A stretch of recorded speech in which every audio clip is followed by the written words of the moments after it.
तर पुन्हा स्वागत आहे आणि हे लेक्चर नंबर 56 आहे। आपण हायर ऑर्डरचे लिनियर डिफरन्शियल इक्वेशन्स बद्दल बोलूया व आपण अशा डिफरन्शियल इक्वेशन्सचे सोल्युशन बघू व विशेषतः आजच्या लेक्चरमध्ये आपण बोलणार आहोत हायर ऑर्डरच्या लिनियर डिफरन्शियल इक्वेशन्स बद्दल कॉन्स्टंट कोएफिशियंट सह। तर हे वन विशेष प्रकरण आहे अधिक जनरल लिनियर डिफरन्शियल इक्वेशन्सचे। तर अशा डिफरन्शियल इक्वेशन च्या जनरल फॉर्म ज्याबद्दल आपण आजच्या लेक्चरमध्ये बोलू y प्लसचा nth डेरिव्हेटिव्ह आहे हा a1 आणि हा इकडे कॉन्स्टंट या कॉन्स्टंट कोएफिशियंटने y चा n-1 डेरिव्हेटिव्ह्ज व हे y टर्म करणे कंटिन्यू ठेवेल एकच्या कोएफिशियंट सह पुन्हा कॉन्स्टंट कोएफिशियंट n। तर हे कोएफिशियंट 1 2 3 n हे इकडे कॉन्स्टंट आहे आणि right hand side function x जे x चे वन फंक्शन असू शकते। तर हे आहेत कॉन्स्टंट आणि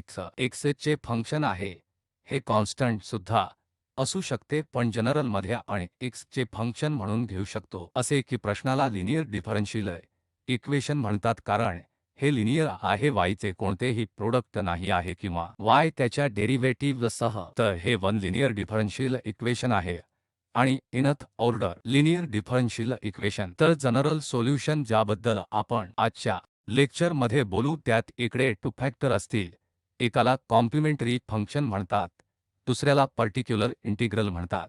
तर हे कॉम्प्लिमेंटरी फंक्शन काही नाही तर याचे सोल्युशन आहे तर हे फक्त सोल्युशन आहे होमोजिनियस इक्वेशनचे सोल्युशन। होमोजिनियस म्हणजे जेव्हा आपण इकडे हा x टू 0 सेट करू तर अनुरूप होमोजिनियस इक्वेशन याला right hand side equal 0 set करून आपण अशा इक्वेशनना होमोजिनियस इक्वेशन म्हणू आणि इकडे कॉम्प्लिमेंटरी फंक्शन अनुरूप होमोजिनियस इक्वेशनचे सोल्युशन आहे जेव्हा आपण हे right hand side equal 0 set करतो। तर आपण इकडे अधिक बोलूया होमोजिनियस इक्वेशनचे सोल्युशन कसे मिळवायचे या बाबतीत पुढच्या लेक्चरमध्ये आणि पर्टिक्युलर इंटिग्रल बद्दल सुद्धा। तर पर्टिक्युलर इंटिग्रल आपण कोणतेही सोल्युशन बोलावू जे कोणतेही पर्टिक्युलर सोल्युशन पूर्ण करते दिलेले इक्वेशन इकडे या x सह। तर हे वन पर्टिक्युलर सोल्युशन आहे आणि मग जेव्हा आपण ॲड करतो कॉम्प्लिमेंटरी फंक्शन किंवा होमोजिनियस इक्वेशन चे जनरल सोल्युशन मग आपल्याला मिळेल आणि आजच्या लेक्चरमध्ये आपण हे दिलेल्या नॉन होमोजिनियस डिफरन्शियल इक्वेशनचे जनरल सोल्युशन कसे निर्माण करेल। तर इकडे जसे हे होमोजिनियस इक्वेशनचे जनरल सोल्युशन आहे याला n आर्बिट्ररी कॉन्स्टंट असतील आधी चर्चा केल्याप्रमाणे की हे nth ऑर्डर डिफरन्शियल इक्वेशन आहे तर आपल्याकडे n असायला हवा किंवा n आर्बिट्ररी कॉन्स्टंट इकडे दिलेल्या डिफरन्शियल इक्वेशन मधल्या जनरल सोल्युशन मध्ये व हे पर्टिक्युलर इंटिग्रल जे पर्टिक्युलर सोल्युशन आहे दिलेल्या डिफरन्शियल इक्वेशनचे त्याला कॉन्स्टंट असेल तर ते आर्बिट्ररी कॉन्स्टंट पासून मुक्त असेल। जर इकडे दिसणारे कोणते कॉन्स्टंट असेल ते स्वयंचलितपणे कॉम्प्लिमेंटरी फंक्शन मध्ये असेल तर अशा नॉन होमोजिनियसचे सोल्युशन मिळवण्याची ही वन पद्धत आहे। तर जेव्हा x 0 नसेल आपण नॉन होमोजिनियस इक्वेशन बोलावू शकतो जेव्हा हा x 0 असेल आपण त्याला होमोजिनियस डिफरन्शियल इक्वेशन म्हणू। तर हे जनरल सोल्युशन तर ही वन पद्धत आहे किंवा दिलेल्या होमोजिनियस इक्वेशनचे जनरल सोल्युशन शोधायची ही सोपी पद्धत की जर हे कॉम्प्लिमेंटरी फंक्शन होमोजिनियस इक्वेशनचे जनरल सोल्युशन असेल व आपण बघू की हे मिळवण्यास सोपे आहे होमोजिनियस इक्वेशनचे जनरल सोल्युशन व मग आपल्याला फक्त वन पर्टिक्युलर सोल्युशन शोधायचे आहे जे दिलेले डिफरन्शियल इक्वेशन पूर्ण करते आणि जेव्हा आपण टू ही ॲड करू तर नैसर्गिकरित्या हे n आर्बिट्ररी कॉन्स्टंट असतील व आपण बघू की हे डिफरन्शियल इक्वेशन चे वन जनरल सोल्युशन बनेल। तर इकडे कॉम्प्लिमेंटरी फंक्शन काय आहे आणि ही कल्पना कशी मिळवायची तुम्हाला आता तर हे मी म्हणालो तसं होमोजिनियस इक्वेशनचे हे जनरल सोल्युशन आहे। होमोजिनियस इक्वेशन म्हणजे ही राइट हँड साइड इक्वल 0 ला सेट करणे आणि पर्टिक्युलर इंटिग्रल आपल्याकडे या दिलेल्या डिफरन्शियल इक्वेशन्सचे वन अत्यंत पर्टिक्युलर सोल्युशन असेल म्हणजे जर पर्टिक्युलर सोल्युशन असेल तर हे पूर्ण करेल दिलेले डिफरन्शियल इक्वेशन. तर जेव्हा आपण इकडे लेफ्ट हँड साइड सबस्टिट्यूट करू, याला राईट हँड साइड x मिळाला पाहिजे, तर हे आपले दिलेले डिफरन्शियल इक्वेशन पूर्ण करते. आणि अशा प्रकारे कॉम्प्लिमेंटरी फंक्शन आणि पर्टिक्युलर इंटिग्रल परिभाषित केले आहे व आपण पूर्वीच्या स्लाइडमध्ये बघितले आहे, पण आपण नंतर सिद्ध करू जेव्हा आपण हे कॉम्प्लिमेंटरी फंक्शन आणि पर्टिक्युलर इंटिग्रल ॲड करू. आपल्याला मुळात हे दिलेल्या नॉन होमोजिनियस डिफरन्शियल इक्वेशनचे जनरल सोल्युशन मिळते. तर त्या चर्चेकडे जाण्यापूर्वी इकडे आपल्याला या सोल्युशन चा लिनियर इंडिपेंडन्सचा सुद्धा परिचय करायचा आहे. जरी आपण इंडिपेंडन्समध्ये लिनियर डिपेंडन्स बद्दल बोललोय, लिनियर अल्जेब्रामध्ये व समान संकल्पना आपण पुन्हा सुधारू तर टू फंक्शन y1 आणि y2 लिनियरली इंडिपेंडन्स आहेत. तर आधी आपण टू फंक्शन चा परिचय करू कारण बघायला खूप सोपे आहे. टू फंक्शन साठी लिनियर इंडिपेंडन्स जर वन दुसऱ्याचा कॉन्स्टंट मल्टिपल नसेल तर वन फंक्शन आपण त्याला दुसऱ्याचा कॉन्स्टंट मल्टिप्लिकेशन म्हणून लिहू नाही शकत. उदाहरणार्थ आपल्याकडे sin x आहे व 2 टाइम्स sin x आहे, तर ते लिनियरली डिपेंडंट आहेत कारण दुसरा फंक्शन फकीर पहिल्या फंक्शनच्या 2 टाइम्स आहे. तर पण लिनियरली इंडिपेंडंट फंक्शनना आपण दुसऱ्याचा कॉन्स्टंट मल्टिपल म्हणून नाही लिहू शकत. दुसऱ्या शब्दात अधिक औपचारिकपणे आपण चर्चा करतो व याची आधीच लिनियर अल्जेब्रामध्ये चर्चा केली आहे की जर हा c1 y1 आणि plus c2 y2 c1 c2 सारखे कॉन्स्टंट आहेत, तर जर हे संयोजन जेव्हा 0 ला सेट करू, जर हे सूचित करते की किंवा हे सत्य आहे केवळ जेव्हा c1 इक्वल 0 आणि c इक्वल 0 असेल, मग आपण म्हणून की हा y1 आणि y2 लिनियरली इंडिपेंडंट आहेत. व जर आपल्याला कोणतेही नॉन झिरो सोल्युशन मिळाले जे हे इक्वेशन पूर्ण करते, तर मग ते लिनियरली डिपेंडंट आहेत कारण वन फंक्शन वन दुसऱ्या फंक्शनच्या टर्म्समध्ये लिहू शकतो, तर वनमेकांवर डिपेंडन्सी असेल. पण जेव्हा आपण बोलतो की जेव्हा हे संयोजन 0 असेल, हे केवळ शक्य आहे जेव्हा c1 0 आहे आणि c2 0 आहे. c1 आणि c2 च्या कोणत्याही दुसऱ्या शक्य व्हॅल्यू नाहीत. मग आपण म्हणू हे फंक्शन लिनियरली इंडिपेंडंट आहे किंवा टू फंक्शनच्या प्रकरणासाठी हे तपासण्यात सोपं आहे कारण तुम्ही केवळ y1 बाय y2 या टू फंक्शनने डिवाइड करू शकता व जर हे कॉन्स्टंटच्या इक्वल नसेल, मग आपण म्हणू की हे फंक्शन लिनियरली इंडिपेंडंट आहेत व हे कॉन्स्टंटच्या समान आहे, तर हे फंक्शन लिनियरली डिपेंडंट आहे. तर या लिनियर डिपेंडन्सची काही उदाहरणे, तर उदाहरणार्थी sin x आणि cos x जेव्हा तुम्ही y1 बाय y2 ने डिवाइड करता तुम्हाला tan x मिळेल, तर जो कॉन्स्टंट नसेल तर हे sin x आणि cos x linearly independent function आहेत. दुसरे उदाहरण ज्याबद्दल आपण बोलू शकतो sin 2x आणि sin x. तर इकडे पुन्हा जर आपण रेशो sin 2x वर इकडे sin x घेतला तर हे sin 2x वर sin x किंवा 2 sin x असेल आणि cos x विभाजित sin x, तर sin x कॅन्सल होईल आणि आपल्याकडे 2 टाइम्स cos x आहे जो पुन्हा कॉन्स्टंट नाही आहे व म्हणूनच हे संयोजन इथे y1 y2 चे लिनियरली इंडिपेंडंट सेट सुद्धा निर्माण करतात. तर sin 2x आणि sin 2x लिनियरली इंडिपेंडंट आहे. तसेच फंक्शन एक्सपोनेन्शियल अल्फा 1 x आणि एक्सपोनेन्शियल अल्फा 2 x, तर इकडे आपण घेऊ शकतो ते इकडे असा रेशो घेतात. तर जेव्हा अल्फा 1 आणि अल्फा 2 हे 2 असतात, 2 विविध नंबर 2 विविध रियल नंबर, तर मग हे फंक्शन लिनियरली इंडिपेंडंट असतात. तर जेव्हा अल्फा 1 अल्फा 2 च्या इक्वल नसतो, मग आपल्याकडे पॉवर अल्फा 1 x कोणतीही पॉवर अल्फा 2 x ते लिनियरली इंडिपेंडंट असतात. लिनियर इंडिपेंडन्स कडे येताना अनेक फंक्शन साठी म्हणजे n function y1 y2 yn व ते लिनियरली इंडिपेंडंट म्हटले गेलेत. व मग आपण ही व्याख्या सामान्य करू शकतो जे आपण टू फंक्शन साठी पण वापरले आहे की जर हे linear combinations c1 y1 plus c2 y2 plus cin y in 0 ला इक्वल आहे, जर हे कॉम्बिनेशन जेव्हा 0 ला सेट करू शक्य असेल केवळ जेव्हा हे सर्व c 0 असतील, मग आपण इकडे सेट लिनियरली इंडिपेंडंट म्हणतो किंवा हे फंक्शन लिनियरली इंडिपेंडंट आहेत. तर पुन्हा हे अतिशय औपचारिक व्याख्या आहे आणि खूप महत्त्वाची आहे. कोणतेही फंक्शन, फक्त टू फंक्शन साठी नाही, आपण दिलेल्या n फंक्शन साठी सामान्य करू. पण इकडे समस्या काय आहे, सामान्यतः हे व्हेरीफाय करणे कठीण आहे. ही परिभाषा वापरून लिनियर इंडिपेंडन्स कारण आपल्याला सेट करावे लागेल जेव्हा ते n फंक्शन 0 ला इक्वल सेट असतील व मग लक्षात घेणे की ते सर्व C0 आहेत. इकडे हेच वन सोल्युशन आहे जे आपल्याला या इक्वेशन मधून मिळत आहे. दाखवणे थोडे कठीण आहे, तर दुसरे मार्ग आहेत सोल्युशन चा लिनियर इंडिपेंडन्स सिद्ध करायचे जेव्हा 2 च्या अधिक फंक्शन असतील.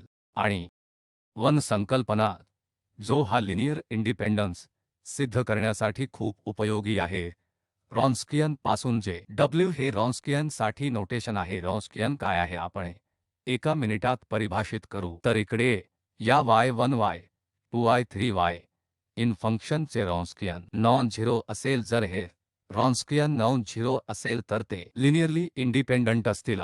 आणि हे रॉन्स्कियन काय आहे, हे इकडे वन डिटर्मिनंट आहे ज्याचे या पद्धतीने मूल्यांकन केले आहे. तर पहिला रो इकडे हा y1 y2 y3 yn, दुसरा रो मध्ये त्यांचे डेरिव्हेटिव्हज असतील, तिसऱ्या रो पुन्हा सेकंड ऑर्डर डेरिव्हेटिव्हज व हा nth रो मध्ये n-1 nth ऑर्डर डेरिव्हेटिव्हज. तर आपण हे डिटर्मिनंट कम्प्यूट करू व बघतो की हे 0 च्या इक्वल नाही. मग हे फंक्शन लिनियरली इंडिपेंडंट आहेत. तर हा वन मार्ग आहे लिनियर इंडिपेंडन्स तपासायचा जेव्हा 1 पेक्षा अधिक फंक्शन असतील. ही टेस्ट आपण टू फंक्शन साठी सुद्धा करू शकतो, पण आधीची आपण बघितले आहे. तथापि टू फंक्शन 1 सोप्यारित्या बघू शकतो टू फंक्शनचा रेशो घेऊन. तर हे लिनियर इंडिपेंडन्स आणि डिपेंडन्स बद्दल होते फंक्शनचे कारण. आता हे टर्मिनॉलॉजी वापरण्याच्या आधी आपल्याला परिचय करायचा आहे लिनियर डिफरन्शियल इक्वेशनच्या सोल्युशन सेट करण्यामध्ये. तर आता इकडे पहिला होमोजिनियस इक्वेशन कन्सिडर करू. तर d ही nth term n-1th order term आणि हा कॉन्स्टंट n आहे आणि ही y टर्म 0 च्या इक्वल. तर हे होमोजिनियस इक्वेशन आहे कारण ही राईट हँड साइड 0 म्हटली जाते. आणि आपण y1 y2 ला कोणतेही टू लिनियरली इंडिपेंडंट सोल्युशन बनू देती. इकडे काय दाखवायचे आहे, c1 y1 आणि c2 y2 वरच्या इक्वेशनचे सोल्युशन आहे. आणि हे c1 आणि c2 आर्बिट्ररी कॉन्स्टंट आहेत. तर आपण इकडे काय दाखवू की जर आपल्याकडे टू सोल्युशन y1 आणि y2 असतील व टू लिनियरली इंडिपेंडंट सोल्युशन, कारण जर ते लिनियरली इंडिपेंडंट नसतील, हा c1 y1 plus c2 y2 स्वतः अर्थ बनवत नाही. इकडे टू आर्बिट्ररी कॉन्स्टंट असून आपल्याकडे केवळ त्या प्रकरणात वन कॉन्स्टंट असू शकते, कारण जर वनवर दुसरे अवलंबून असेल आपण पुन्हा लिहू शकतो दुसऱ्याच्या टर्म्समध्ये 1, तर याचा अर्थ बसणार नाही. तर इथे y1 आणि y2 लिनियरली इंडिपेंडंट सोल्युशन असतील आणि त्या प्रकरणात हा c1 y1 plus c2 y2 सुद्धा वरच्या इक्वेशनचे सोल्युशन आहे. आता आपण इकडे बघू आणि कोणत्याही आर्बिट्ररी कॉन्स्टंट साठी c1 आणि c2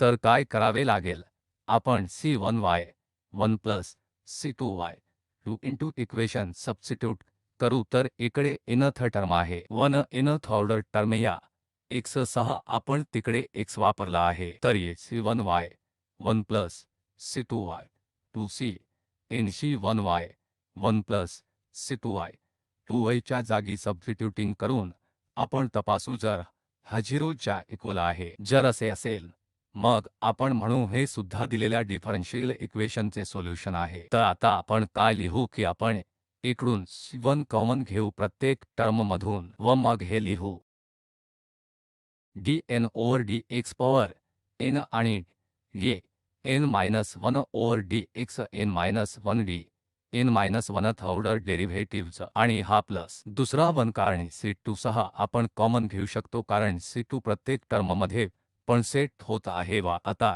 हे सगळीकडे y2 सह असेल तर प्लस इकडे यासह c2 आणि d nth order derivatives 2x च्या संदर्भात आणि -1 nth ऑर्डर डेरिव्हेटिव्हज 2x च्या संदर्भात आणि तसेच. आणि मग आपण काय बघू कारण हा y1 या होमोजिनियस इक्वेशनचे सोल्युशन आहे तर हे 0 असेल आणि होमोजिनियस इक्वेशनचे सोल्युशन y2 असेल तर हे सुद्धा 0 असेल आणि C1 into 0 plus C2 into 0 0 असेल तर हे दिलेले डिफरन्शियल इक्वेशन पूर्ण करते, तर हा C1 y1 plus C2 y2 सुद्धा वरील डिफरन्शियल इक्वेशन चे सोल्युशन आहे. खरंच आपण हे सामान्य करू शकतो, फक्त टू फंक्शन साठी नाही, आपण अधिक फंक्शन करू शकतो आणि त्याच कल्पनेने आपण ते संयोजन सिद्ध करू शकतो. जेव्हा आपल्याकडे उदाहरणार्थी y1 y2 y3 yn असेल व लिनियरली इंडिपेंडंट सोल्युशन, तर त्यांचे संयोजन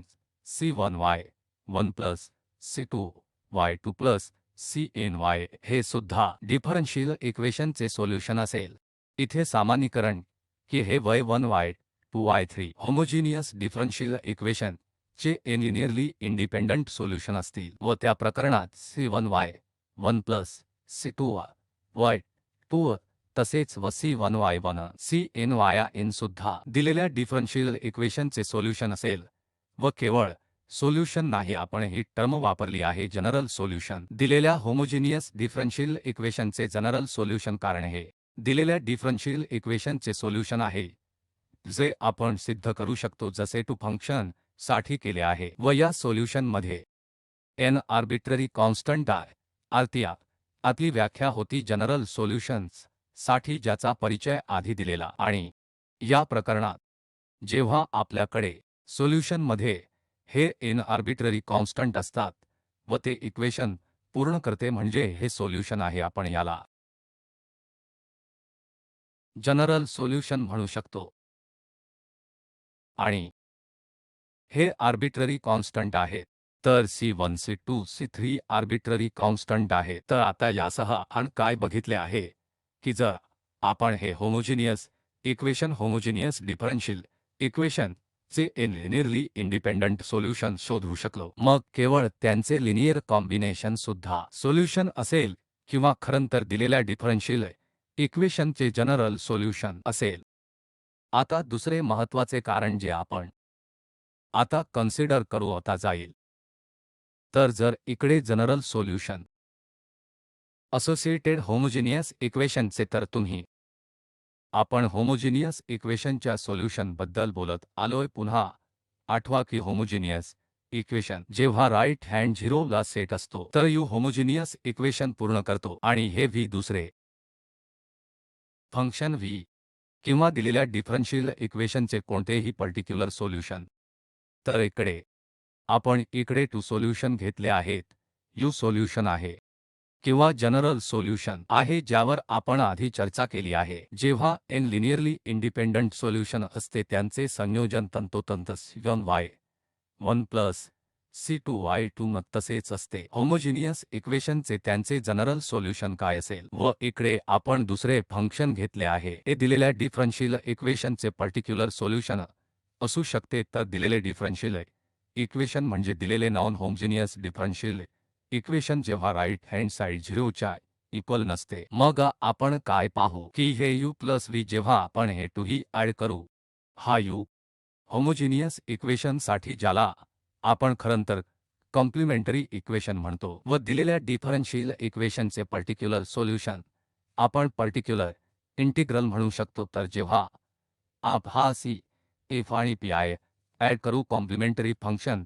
प्लस हा पर्टिक्युलर इंटिग्रल, जसे इकडे हे दिलेल्या डिफरन्शियल इक्वेशनचे हे जनरल सोल्युशन बनते. कसे तपासावे की हे जनरल सोल्युशन आहे किंवा सोल्युशन नाही, हे n आर्बिट्ररी कॉन्स्टंट असले पाहिजे, जे u मध्ये स्वतः आर्बिट्ररी कॉन्स्टंट असतात, व ते दिलेले डिफरन्शियल इक्वेशन पूर्ण केले पाहिजे. तर आपण आता काय तपासू, हे जनरल सोल्युशन आहे सिद्ध करायला की हे u प्लस v दिलेले डिफरन्शियल इक्वेशन पूर्ण करते. जर हे दिलेले डिफरन्शियल इक्वेशन पूर्ण करते व नैसर्गिकरित्या त्यात आर्बिट्ररी कॉन्स्टंट असतील, कारण u मध्ये स्वतः n आर्बिट्ररी कॉन्स्टंट असतात, तर मग दिलेल्या डिफरन्शियल इक्वेशनचे हे जनरल सोल्युशन असेल. तर त्यासाठी आपण हे इक्वेशन कन्सिडर करू लेफ्ट हँड साइड इक्वेशन, आणि हे u plus v into equation substitute करू. तर इकडे आहे nth order derivative u plus v n minus 1 nth order derivative u plus v सह, व तर हे u प्लस v इकडे आपण लिनियरली इंडिपेंडंट म्हणून घेतला आहे. इकडे 1 व्हेरिएबल v1x घेऊ शकतो। तर आता या प्रकरणात जसा आपण d घेतला आहे गृहीत धरूया u d चे फंक्शन आहे आणि v सुद्धा d चे फंक्शन आहे, तर आपल्याला इकडे तपासायचे आहे हा u प्लस v दिलेले डिफरन्शियल इक्वेशन पूर्ण करते की नाही। लक्षात ठेवा हा u होमोजिनियस इक्वेशनचे सोल्युशन आहे आणि v कोणत्या ही नॉन होमोजिनियस चे सोल्युशन आहे। हे नॉन होमोजिनियस डिफरन्शियल इक्वेशन देते। मग आपण हे लिनियर वापरू शकतो। तर जेव्हा डेरिव्हेटिव्ह u प्लस v वर लागू करतो आपल्याकडे हे डेरिव्हेटिव्ह u प्लस आणि डेरिव्हेटिव्ह v प्लस वर आहे आणि मग आपण खरंतर इनटू 2 भाग तोडू शकतो इकडे या 1u सह आणि दुसरा 1v सह। तर आपण इनटू 2 भाग लिहिले आहे। हा u डिफरन्शियल इक्वेशन 6 आहे आणि पुन्हा v या त्याच डिफरन्शियल इक्वेशनच्या लेफ्ट हँड साइडसह। व आता आपण बघितलं कारण हा u होमोजिनियस इक्वेशन पूर्ण करतो म्हणजे इकडे हा भाग 0 असेल कारण u होमोजिनियस इक्वेशनचे सोल्युशन आहे म्हणजे हे 0 च्या इक्वल आहे आणि प्लस हे v दिलेल्या नॉन होमोजिनियस इक्वेशनचे पर्टिक्युलर सोल्युशन आहे म्हणजे की इकडे आपल्याला राइट हँड साइड कशी मिळेल जी म्हणजे दिलेल्या डिफरन्शियल इक्वेशनचा हा x आहे तर इकडे 0 आहे व इकडे x फॉर्म आहे। तर आपण परत दिलेल्या डिफरन्शियल इक्वेशनच्या राइट हँड साइडला ॲड करू तर आपण बघतो हा u प्लस v दिलेले डिफरन्शियल इक्वेशन पूर्ण करतो कारण आपले डिफरन्शियल इक्वेशन इकडे इनथ ऑर्डर टर्म होते। आता y सह मग n-1 इनथ ऑर्डर टर्म आणि कोएफिशियंट a1 सह व तसेच ny व x च्या इक्वल आहे हे दिलेले डिफरन्शियल इक्वेशन होते। मग आपण हे टू सोल्युशन घेतले 1u होते जे हे होमोजिनियस इक्वेशन पूर्ण करते व दुसरे 1v होते जे संपूर्ण इक्वेशन पूर्ण करते। तर इकडे म्हणून हा 0 वर येत आहे व जेव्हा v हे डिफरन्शियल इक्वेशन असते इकडे x देत आहे व ते पुन्हा x ला जोडत आहे तर हे u प्लस v दिलेले डिफरन्शियल इक्वेशन पूर्ण करते व त्यात n आर्बिट्ररी कॉन्स्टंट आहेत कारण या u मध्ये n आर्बिट्ररी कॉन्स्टंट आहेत। तर हे u प्लस v दिलेल्या डिफरन्शियल इक्वेशनचे जनरल सोल्युशन आहे। तर ही युक्ती आपण वापरत आहोत नॉन होमोजिनियस डिफरन्शियल इक्वेशनचे जनरल सोल्युशन मिळवण्यासाठी व इकडे आपण जनरल सोल्युशन लिहू या डिफरन्शियल इक्वेशनसाठी जसे इकडे आपण लिहिले आहे u प्लस v किंवा याला कॉम्प्लिमेंटरी फंक्शन म्हणतो जे इकडे u आहे होमोजिनियस इक्वेशनचे सोल्युशन व मग आपण पर्टिक्युलर इंटिग्रल म्हणू जे दिलेल्या नॉन होमोजिनियस इक्वेशन चे वन पर्टिक्युलर सोल्युशन आहे। व आता आपण बघू हा ca शोधणे सुद्धा दिलेल्या डिफरन्शियल इक्वेशन चे वन पर्टिक्युलर सोल्युशन शोधणे आहे सोपे सुद्धा आहे व जेव्हा आपण 2 ही ॲड करू आपल्याला खरंतर दिलेल्या डिफरन्शियल इक्वेशनचे जनरल सोल्युशन मिळेल। तर आता कारण आपण आता खालील लेक्चरमध्ये कॉम्प्लिमेंटरी फंक्शन व पर्टिक्युलर इंटिग्रलच्या सोल्युशन बद्दल बोलू पण आपण इकडे सर्व ज्ञानासाठी तयारी करू इकडे सोल्युशनवर चर्चा करायची आहे।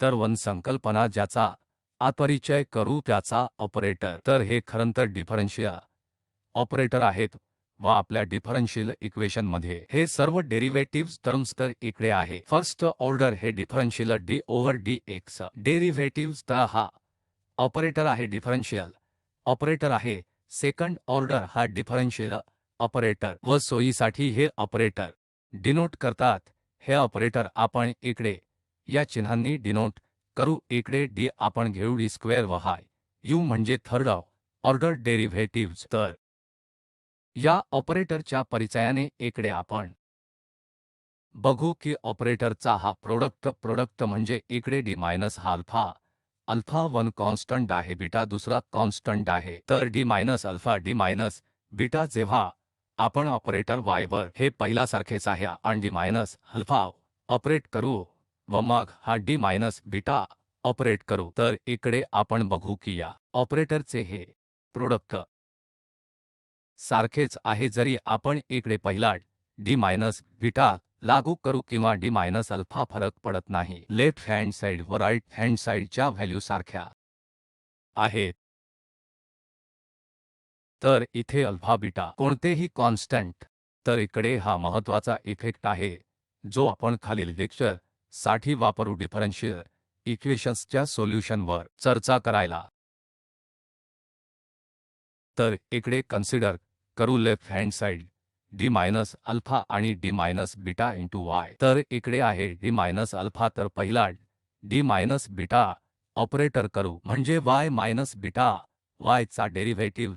तर वाय चा डेरिव्हेटिव्ह एक्स च्या संदर्भात आणि एन मायनस हा बीटा टाइम्स वाय आणि मग यावर आपण डी मायनस अल्फा सुद्धा ऑपरेट करू म्हणजे डेरिव्हेटिव्ह टर्म लागू होईल डी ओव्हर डी एक्स या मायनस अल्फावर. हे सुद्धा यावर ऑपरेट होईल जे इकडे कॉन्स्टंट आहे तर काही होणार नाही. तर या प्रकरणात जेव्हा आपण ऑपरेटर डी लागू करतो तर हे सेकंड ऑर्डर डेरिव्हेटिव्हज असेल मायनस हा बीटा आणि हा फर्स्ट ऑर्डर डेरिव्हेटिव्हज. तर इकडे d two y over d x ते मायनस हा beta d y d x व हे मायनस हे alpha times d y d x व प्लस हे अल्फा टाइम्स बीटा वाय. तर हे ऑपरेशनचा परिणाम जो आपण पहिला केला आहे.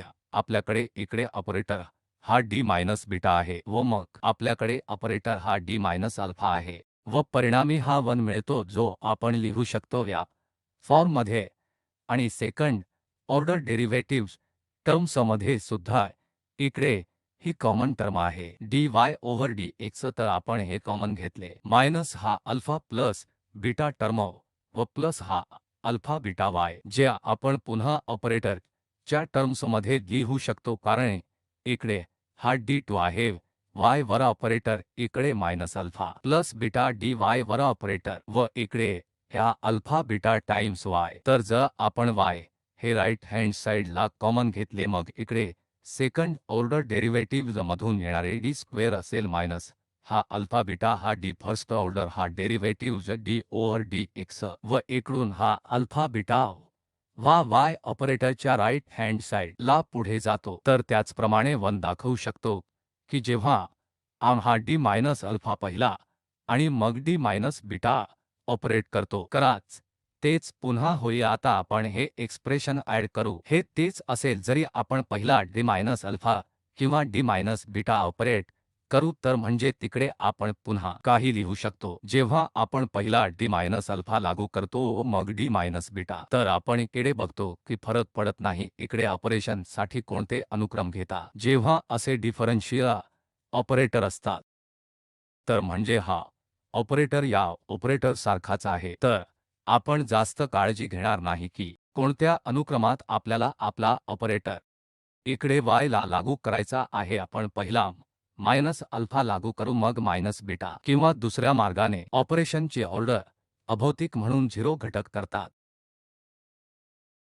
पुन्हा आपण नोट करू की पूर्वीच्या स्लाइडमध्ये तो D minus beta D minus alpha किंवा दुसऱ्या मार्गाने D minus alpha D minus beta ये 1 च्या इक्वल आहे D square minus alpha plus beta D plus alpha beta आहे. इकडे निरीक्षण काय आहे की हे प्रोडक्ट या प्रोडक्ट सारखे चालत नाही आहे तरी हा डी ऑपरेटर आहे ते नंबर नाहीत पण इकडे त्यांना नंबर म्हणून समजले आहे कारण जर आपण या D minus beta D minus अल्फाचा प्रोडक्ट बनवू काय होईल इकडे डी डी आहे तर हे डी स्क्वेअर होईल. या डी स्क्वेअर द्वारा हे डी चे प्रोडक्ट नाही आहे व डी त्याचे सेकंड ऑर्डर डेरिव्हेटिव्ह आणि फर्स्ट ऑर्डर डेरिव्हेटिव्ह आहे. तर इथे डी डी ने गुणाकार तर आपल्याकडे आहे डी स्क्वेअर या तिकडे देणाऱ्या डी स्क्वेअर सह व मग असेल मायनस हा alpha times D terms minus beta times D J आपण लिहिले आहे हा अल्फा प्लस बीटा डी व अल्फा बीटाचे हे प्रोडक्ट अल्फा बीटा देईल आणि